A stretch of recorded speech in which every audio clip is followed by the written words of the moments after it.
नमस्कार मित्रों, अपने संध्या काल को स्वर्णिम काल बनाए कि इस 42वीं कड़ी के प्रसारण के अवसर पर मैं इसका लेखक लक्ष्मण दास अग्रवाल आप सभी का स्वागत करता हूं। यशस्वी डॉक्टरी व्यवसाय अपकीर्ति की ओर ये विषय है इस कड़ी का। आपने भी महसूस किया होगा कि पिछले कुछ एक दशकों में डॉक्टरी व्यवसाय सेवा की जगह पूरी तरह व्यवसाय हो चुका है। बस इसी पर प्रकाश डाला है मैंने इस कड़ी में। सुनिए, प्रतिक्रिया दीजिए। और समय तो अब आपको बताना नहीं पड़ेगा ना, 6:30 बजे शाम। समाज में डॉक्टरों का बहुत ऊंचा स्थान है। ईश्वर के पश्चात डॉक्टरों को समाज जीवन पुनः प्रदान करने के लिए अत्यंत आदर से देखता है। मेरे अपने जीवन में जब मैं 22 वर्ष की उम्र में ऑटो इम्यून बीमारी रेमेटॉइड आर्थराइटिस के प्रकोप से ग्रस्त हो गया था, तो ये डॉक्टर CD पांडे ही थे जिन्होंने मुझे पुनः जीवन प्रदान किया। उसके बाद पिछले 40 वर्ष से डॉक्टर MC गुप्ता का वरदहस्त मेरे ऊपर रहा और उन्होंने मेरे स्वास्थ्य की पूरी देखभाल की। और जो आज मैं 86 वर्ष का हूँ, तो इसमें डॉक्टर CD पांडे और डॉक्टर MC गुप्ता का बहुत बड़ा योगदान है। आज यदि डॉक्टरी के पेशे को अत्यंत सम्मान मिला हुआ है, जो वो doctor RS Pareek, doctor HS Asopa, doctor Gyan Prakash, doctor MC Gupta और ऐसे ही अनेक डॉक्टरों की अपनी योग्यता, मानवता और उनकी सहृदयतापूर्ण व्यवहार के कारण मिला है। बदलते परिवेश में इन गुणों का स्थान शीघ्र धनी होने की लालसा और येन केन प्राक्रेण अपने को समाज में धनवान बनने की स्पर्धा ने ले लिया है। 2024 में सर्वोच्च न्यायालय में आए पतंजलि के बाबा रामदेव के केस पर जो कार्रवाई सर्वोच्च न्यायालय के जजों ने की, उस पर एक लंबी बहस छिड़ गई है।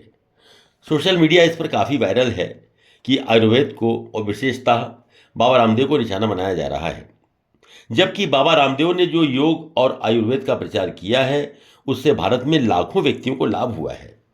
एलोपैथी चिकित्सा का जो हाल है वो तो सर्वविदित है, किंतु ना तो सर्वोच्च न्यायालय ने, ना भारत सरकार ने और ना ही इंडियन मेडिकल एसोसिएशन ने उसमें सुधार लाने का कोई प्रयत्न किया है। अपने इलाज के लिए आपको डॉक्टर ढूंढना मुश्किल है। यदि किसी प्रकार आप डॉक्टर को दसियों लोगों से बात करके जान भी पाएं, तो उससे इलाज कराना मुश्किल है। और इलाज करा रहे हैं तो ये जानना मुश्किल है कि आपका सही इलाज हो रहा है या नहीं। दोबारा समय लेने में अथवा अपना हाल बताने में भी आपको कितनी परेशानियों से गुजरना पड़ता है, वो कोई भुक्तभोगी ही जानता है। कई बार जल्दबाजी में और हड़बड़ी में डॉक्टर कितना अनर्थ कर देते हैं कि दाहिनी आँख की बजाय बाईं आँख का ऑपरेशन कर देते हैं, क्योंकि वो इतनी जल्दी में होते हैं कि मरीज के साथ घोर अन्याय कर बैठते हैं। मैं अपने अनुभव के कुछ उदाहरण देता हूँ। जब मैंने अपने हृदय की एंजियोप्लास्टी कराई, तो जिस डॉक्टर ने मेरी मेडिकल हिस्ट्री लिखी, उसने बजाय अर्थराइटिक बैकग्राउंड के लिखा कि मरीज की एस्थमेटिक बैकग्राउंड है। जब मेरा स्टंट डालने का नंबर आया, तो एक कमरे में मुझे स्ट्रेचर पर ले जाया गया, जहां 9-10 मरीज पहले से ही स्ट्रेचरों पर लेटे हुए थे और अपने नंबर का इंतजार कर रहे थे। लंबी प्रतीक्षा के बाद जब मेरा नंबर आया, तब तक मैं मानसिक रूप से इन मरीजों की लंबी लाइन देखकर परेशान हो चुका था। स्टेंट डालने में भी पूछा गया कि आप कितने रुपए वाला स्टेंट डलवाना चाहते हैं। ये बड़ी अजीब पहेली है कि सबसे अच्छा स्टेंट ही सब मरीजों के लिए क्यों नहीं इस्तेमाल किया जाता। मैं हॉस्पिटल में 3 दिन रहा और मेरा लेन देन कैशलेस था। दिन में 3-4 बार ECG होती रहती थी और जब डिस्चार्ज का वक्त आया, तो मैंने उपचार का सारा चार्ट देने को कहा, तो हेड नर्स ने कहा, आप पहले व्यक्ति हैं जो उपचार का चार्ट मांग रहे हो। हमें डॉक्टर से पूछना पड़ेगा कि क्या आपको उपचार की सारी डिटेल दें या नहीं। मैं गुस्से में आ गया, जिसके कारण मेरे दिल की धड़कन तेज होने लगी। अंततः शांत होकर मैं बिना इलाज की डिटेल लिए हुए चला आया। ये दिल्ली के बहुत ही सुप्रसिद्ध हॉस्पिटल की बात है। एक दूसरे केस में मेरी मझली बेटी अंजलि का गाल ब्लैडर का ऑपरेशन दिल्ली के एक नामी हॉस्पिटल में हुआ। हम सभी निकट परिवारीजन वहां एकत्रित थे और हमारे सामने ही हमारी बेटी अंजलि को ऑपरेशन थिएटर में ले जाया गया। मेरी बेटी तो ऑपरेशन थिएटर में पहुंच गई, किंतु मालूम हुआ कि ऑपरेशन करने वाला डॉक्टर अभी रास्ते में ही है और हॉस्पिटल आने वाला है। ये कितने आश्चर्य की बात है कि मरीज ऑपरेशन थिएटर में पहुंच चुका है और डॉक्टर अपनी गाड़ी से रास्ते में आ रहा है। ये स्थिति देखकर मैंने बहुत प्रतिरोध किया कि जब डॉक्टर रास्ते में है तो मरीज को पहले से ऑपरेशन थिएटर में क्यों ले जाया गया। स्टाफ से कुछ नोकझोंक हुई और जब डॉक्टर साहब आए तो उन्होंने मुझसे कहा कि मैं आपकी बेटी का ऑपरेशन नहीं करूंगा क्योंकि आपने मेरे स्टाफ को बुरा भला कहा है, इसलिए आपको इसके लिए मेरे स्टाफ से माफ़ी मांगनी होगी। मैंने डॉक्टर को कहा कि यही व्यवहार आपकी बेटी के साथ होता तो आप क्या महसूस करते। मेरा आपके स्टाफ से कोई उलझने का कारण नहीं था, लेकिन ये परिस्थितियां किसी भी पिता को विचलित कर सकती हैं, इसलिए आप इस बात को भूल जाएं।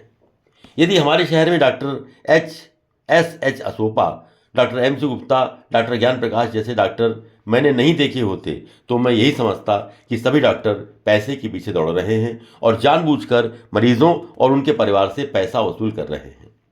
शहर में अनेक डॉक्टर ऐसे हैं जिन्होंने अपने नर्सिंग होम या क्लिनिक पर फार्मेसी की दुकान भी खोल रखी है और पैथोलॉजी लेबोरेटरी के एजेंट भी रहते हैं और उनसे ही वे doctor test, MRI, CT scan आदि कराने के लिए लिखते हैं। अन्य किसी के द्वारा किए गए इस टेस्ट को वे अस्वीकार कर देते हैं। मेरे एक निकट के मित्र हैं जो एक सुप्रसिद्ध सर्जन के पास गए और उस डॉक्टर ने उनको देखकर MRI कराने का परामर्श दिया। उनको एक पैथोलॉजी सेंटर के नाम की पर्ची भी दे दी गई जिनसे MRI करानी थी। मेरे मित्र MRI कराने गए तो उस फर्म ने उनसे 5,000 रुपये की मांग की, जबकि 3 महीने पहले ही एक MRI कराने पर मेरे मित्र ने उसी फर्म को 3,000 रुपये दिए थे। उस फर्म के डॉक्टर ने कहा, जो पर्चा आप लाए हैं उस पर तो 5,000 रुपये ही लगेंगे, यदि आप किसी और डॉक्टर के नाम से MRI कराएंगे तो 3,000 रुपये लगेंगे।